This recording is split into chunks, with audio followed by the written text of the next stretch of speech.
Massa. La parte migliore della nostra partita è stata nel secondo quarto, nel terzo c'è stato un calo, sembrava che Budino avesse l'iniziativa e neanche loro. Sì,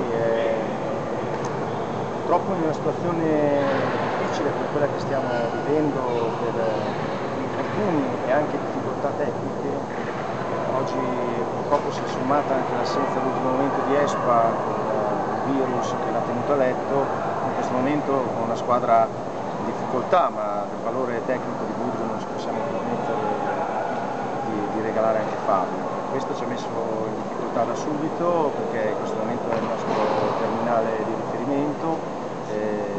Purtroppo siamo riusciti soltanto a fare qualcosa di positivo nel momento in cui è prevalsa un'intensità che purtroppo non riusciamo ancora a avere per 40 minuti. Quando riusciamo a essere intensi, riusciamo a rimanere aggrappati con tutti, appena